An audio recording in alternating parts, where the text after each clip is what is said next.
Well, hi again, and welcome to Coffee with Craig. I'm Craig Hamilton Parker, your psychic medium. And we look at the events around the world and in our countries, sometimes through kind of, let's say, spiritual eyes or the eyes of a psychic medium, and maybe use a bit of clairvoyance to see what's coming next. And of course, share our ideas here and share your thoughts in the comments and so forth about where you think it's all going. Well, today on the show, we're going to dive a bit deeper than perhaps the polls are suggesting and the pundits are suggesting out there. I've said some while ago that I feel Keir Starmer has got about 100 days left, and we're still kind of in that framework. And I felt he was going to go quite soon. And it looks more and more as the days progress and they tick by that he may go soon. So what will happen if this happens? Let's consider that today on Coffee with Craig.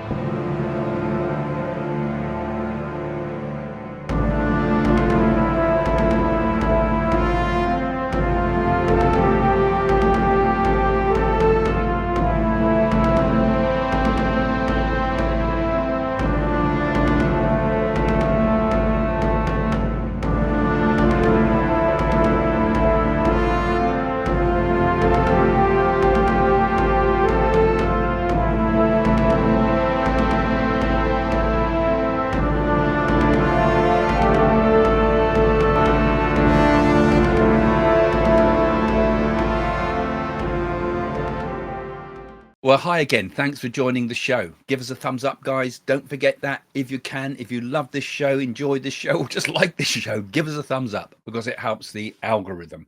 And if you're here for the first time, do subscribe and click that little belly thing there so you get notifications and you'll be able to catch when we go live or we have a premiere like this one. Okay, here we are again. And have you got your tissues ready? You know, because I think it would be quite nice to have a few tissues ready because Rachel Reeves and all that, you know, we've got a new budget coming up soon and you're going to need your tissues for that one, just as you do need it when you watch the House of Commons nowadays, because it has become an absolute circus there, hasn't it? Really, when we see absolute chaos happening here in Britain. Really, we got a government that seems to be slipping into absolute chaos day by day. And are we going to see 4 more years of this? You know, there's 4 more years left before we can have an election officially. You know, 4 years. Can you imagine what the state of the country is going to be in after 1 year? We've had this chaos. The Labour government have done more damage in 1 year than Tony Blair and James Callaghan and Harold Wilson all in one shot. It's been absolutely, it's been entertaining in some ways to watch and also terrifying because that's our money going down the drain, our futures, our NHS, our defense system, our education system is completely out of control, I think. And I think many sensible people in this country are getting very fearful about the way it goes. Now, could Kier Starmer be forced out? Because I've already said this on the show, that I feel that Keir Starmer's on his way out. I said he'll have 100 days a little while back, and we're not on 100 days yet, but it's getting very close. And it seems that the prediction of 100 days could be pretty realistic to see the end of Keir Starmer. But if this was to happen, could other things happen too? Could the whole Labour Party collapse from within? And could we be seeing the rise of a whole new political force in the country as well? So can we see this with a bit of clairvoyance? What do I see? What do you see? What does history whisper to us about these things? And in this energetic time of the changeover of the end of the Kali Yuga, what might happen next? So first thing I want to look at is, you know, the cracks in the Labour Party's victory. Because when you think about it, Labour here in the UK got into power not because people voted for them. There was no real enthusiasm to have the Labour government. It was just a backlash against that bunch of clowns that were the Conservative Party. They'd messed it up.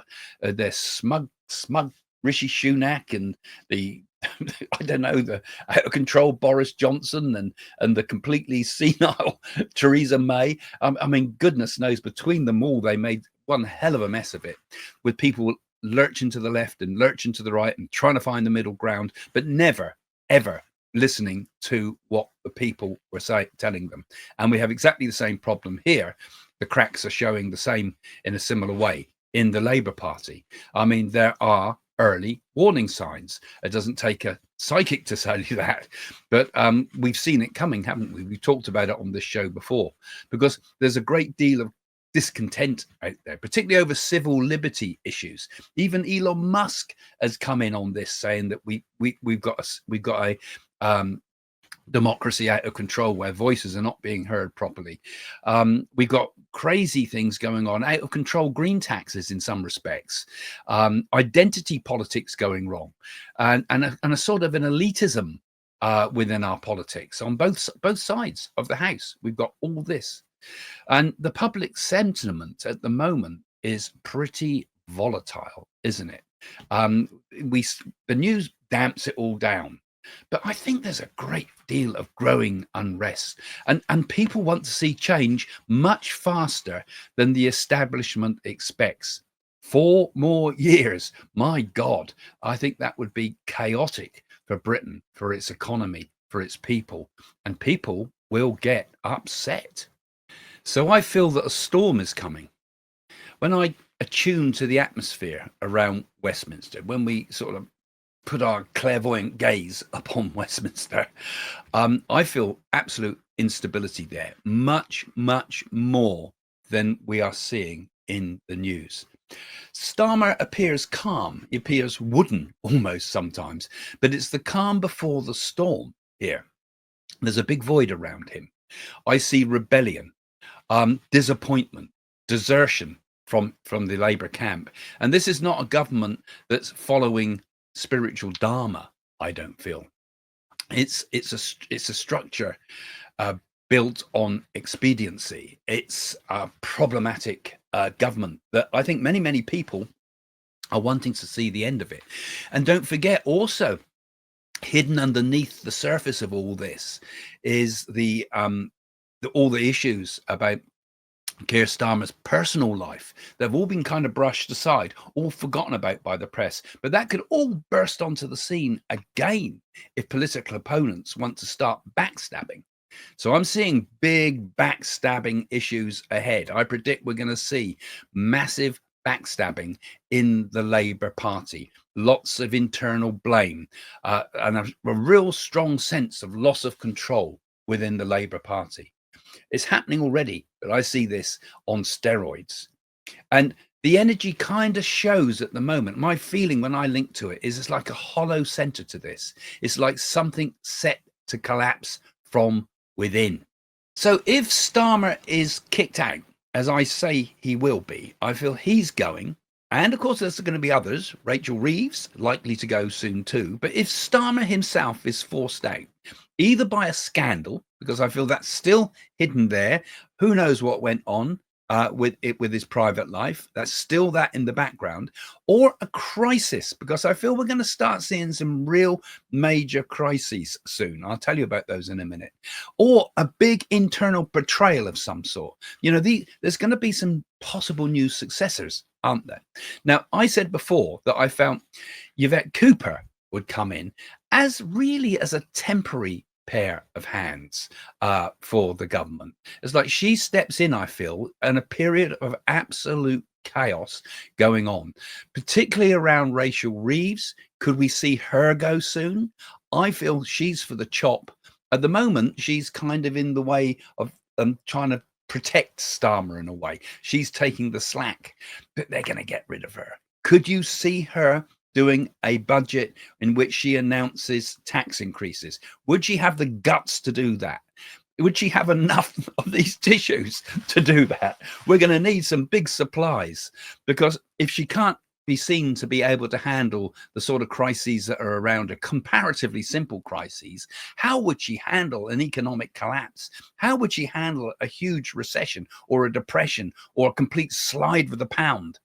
I mean, we're likely to start seeing things like that, because I feel that the UK economy is teetering at the moment, and we're likely to see a major slide in the UK economy because confidence is evaporating quickly. So Keir Starmer goes. What does it? I think it's something personal. I think it's something also a complete rebellion within the Labour Party against him. I mean, the far left of the Labour Party has really smelt blood now. They know they've got control over things. They know they can force Keir Starmer to do what they want. And he's becoming just what he looks like. He looks like a puppet, and he's becoming like a wooden puppet in the hands of the far left. So if they brought Yvette Cooper in, I mean, she's more of a Blairite hardliner, I suppose, in many ways. But she does have a focus on law and order. She has quite a serious tone. I think temporarily she should come in. I mean, I'm not saying I like the woman. My God, far from it. But I think she would be a potential temporary contender. But who would come in as the final person to replace Keir Starmer? Could it be Rachel Reeves? God forbid. I think it's unlikely somehow. I think Rachel Reeves is going to go. So I'm predicting she's out. What, Wes Streeting? Possibly. Media friendly person. Bit divisive though. David Lammy. I mean, he's a reasonable sort of character, internationalist, but very controversial in some ways. Would he be really liked by the far left? I don't think so. Angela Rayner. Oh, what a lovely lady she is. I'm sure all our hearts go out to her. Fiery northern potential interim leader, perhaps. But could you see her stepping in briefly, perhaps? But could you see her 4 years' time down the line in control? I mean, there's others there. Clive Lewis, isn't there? The Zara Sultana, who's gone, isn't she? That young radical people. I mean, they haven't got a lot to choose from, have they? I think probably Yvette. I think if I was, I'm not sure I can see it completely. I feel Yvette Cooper, certainly. I can see something there. Now, I can't quite feel the rest, but I think it would be David Lammy would step in as a force that could possibly seem reasonably sensible as a person compared to the rest of them. Let's have your comments. I bet you're all shuddering at any of the thoughts of these. But what have we got to choose from? It's a bit like the same trouble we had when the Conservatives were in power. You think, who's going to be the next leader? Because you seem to have one a week with the Conservatives, and it's very hard to find anybody of any real caliber. But I think it's likely to be David Lammy after a short period with Yvette Cooper.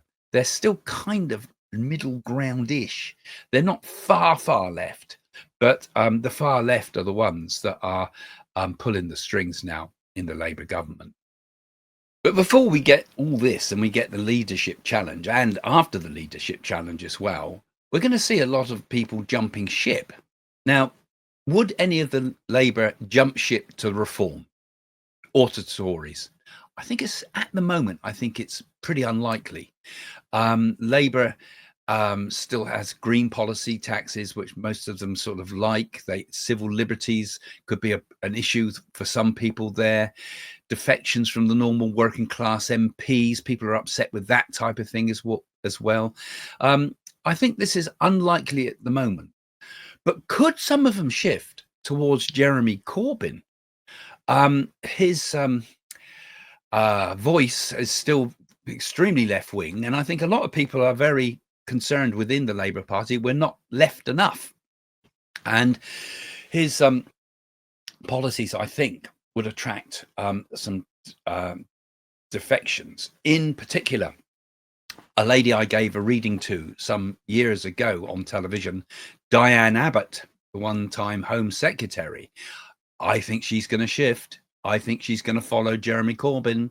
I predict Diane Abbott will join Jeremy Corbyn. They were very, very close. Now, Jeremy Corbyn's party as such is not in a position yet where it can happen immediately this month, because it's not quite up and ready as a party yet. But Diane Abbott, I feel, is a definite shifter. She's going to jump with Jeremy Corbyn. And could some others follow her?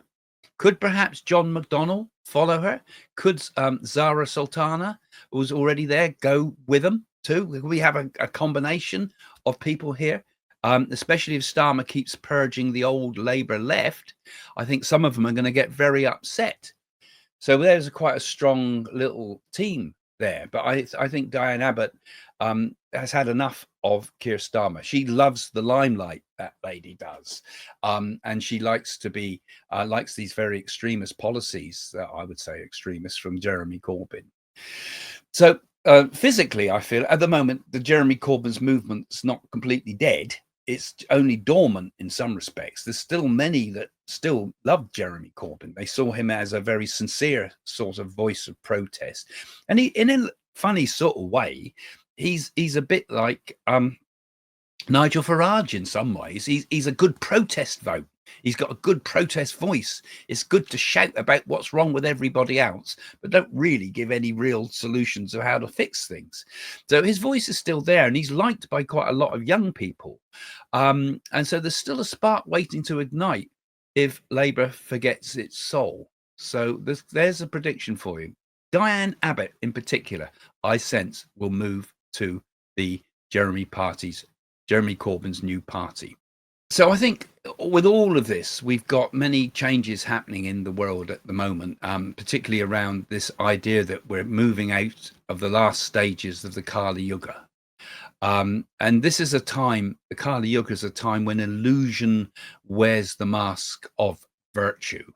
And the politicians of the world are seen as false prophets in the world at this time, false politicians, people with wrong values, distorted and corrupt. Corruption will rule the stage at the time of the end of Kali Yuga. And Labour's path, does seem to have a lot of those qualities to it.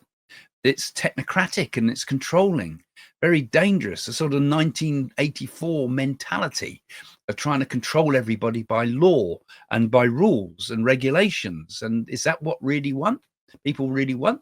It seems to me to be lacking some form of real spiritual truth there, doesn't it?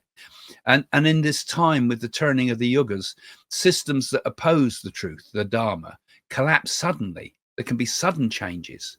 And I feel that there will be sudden changes very soon within the Labour Party. And does this mean they could rule for 4 years more?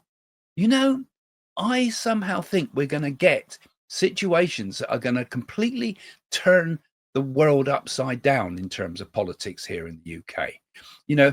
History shows us often that when hypocrisy peaks, collapse follows. And the next movement may come not from Parliament, but from the people themselves. We could have a scenario where the government has to change. We could have a scenario where the election is brought much, much more forward from the time of the 4 years hence. So could we see a situation where not only Starmer goes and Rachel Reeves goes and others jump ship, but could we see a complete collapse of the Labour hold on power? I mean, for this to happen, we have a number of potential scenarios that could create this. I mean, we got to wait 4 years, but other things could interfere. First of all, the internal collapse of the Labour Party. I feel this is going to cave in. They will be seen as not fit to govern. They'll lose Sajid Khan, I think, will eventually be go from as London mayor. I feel a reform candidate will take over there in due course. They will start to lose seats as by-elections and the rest come up.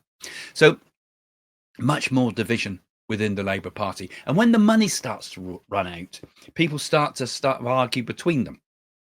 Look, it's a simple solution is we tax the rich. We just tax the rich. But it don't work. It ends up everybody gets taxed.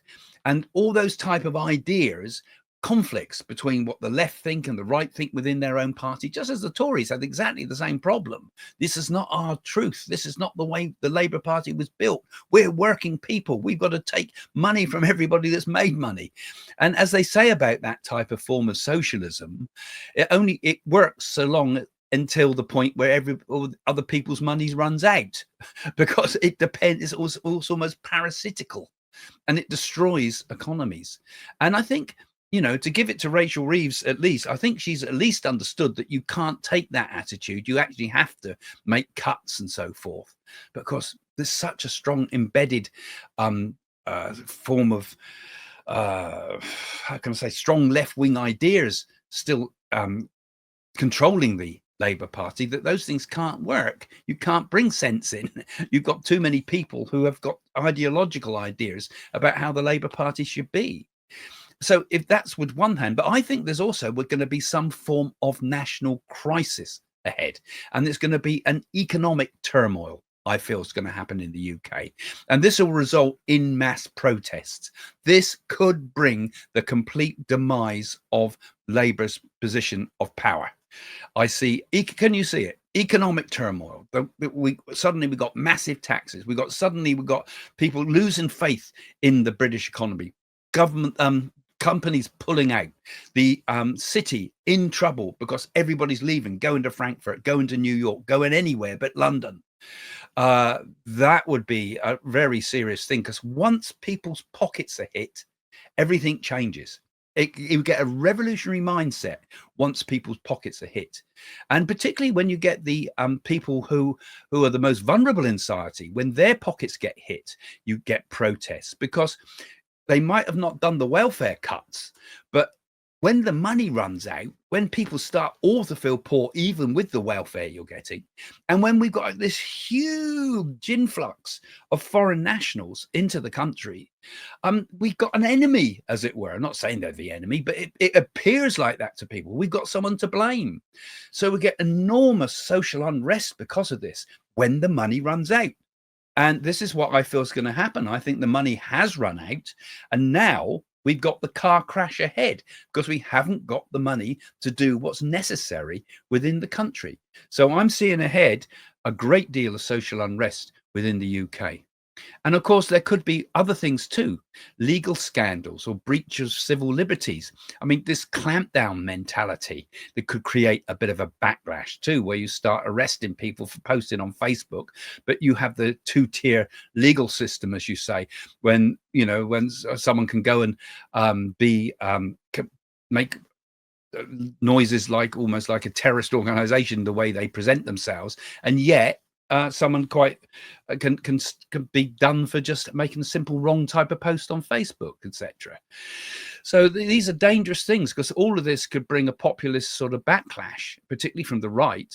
And it's not really the right, really, is it? Because when so many people in the country are voting reform, are all these people far right? I mean, how there's no middle ground then, is there? Anybody that's not that is far right. They're not Labour, is far right. So I think there's a spiritual awakening coming, and with it, a political awakening as well, because people are beginning to say, this is not my country. This is not what I expected of this country. As Keir Starmer said, we're a nation of strangers.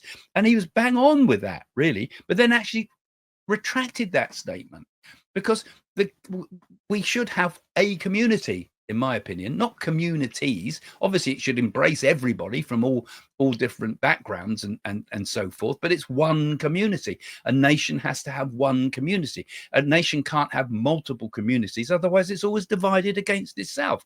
We have to have a common means that all of us become part of.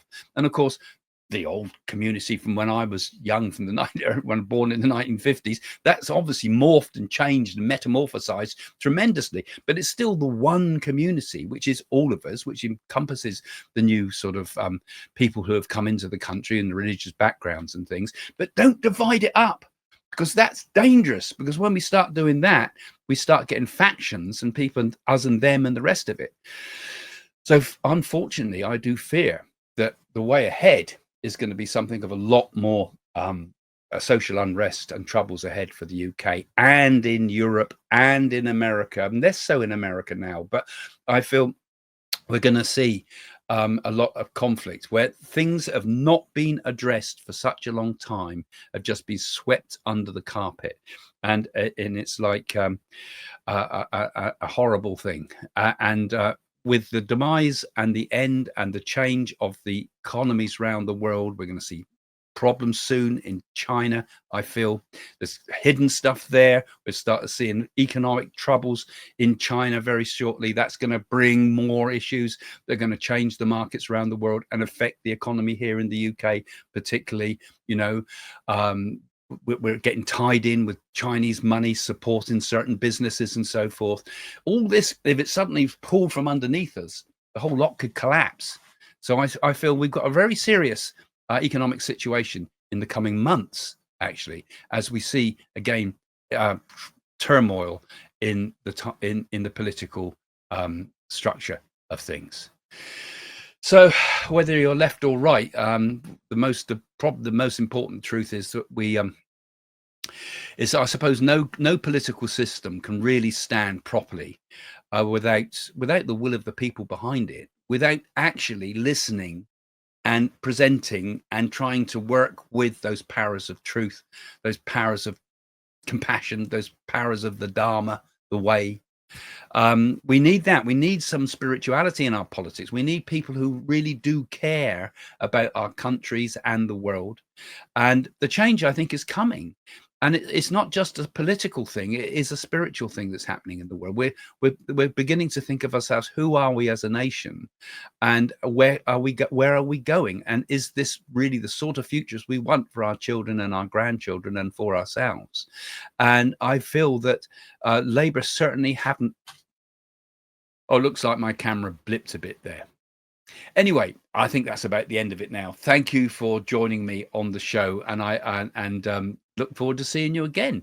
Okay, and don't forget, Jane and I have another channel running at the moment. It's showing repeats, all right, at the moment, but we've also got a Craig and Jane show. You have a look in the below, and you can also, of course, now channels. Programs like this are in multi languages, so you can try listening to me in Japanese or in Korean or something like that too, because YouTube's introduced these new amazing voiceovers, which is on this channel and on the other channel too. We've been given access to that. Okay, thanks for joining me. See you soon. Bye for now. So do you like what I have to say? And do you like my work? Well, why don't you support my work? Have a look in the description below to go to my website, find out about psychic readings, find out about our NAADI readings with the Indian NAADI Oracle, buy my books and join my workshops online by Zoom. All there on the website psychics.co.uk.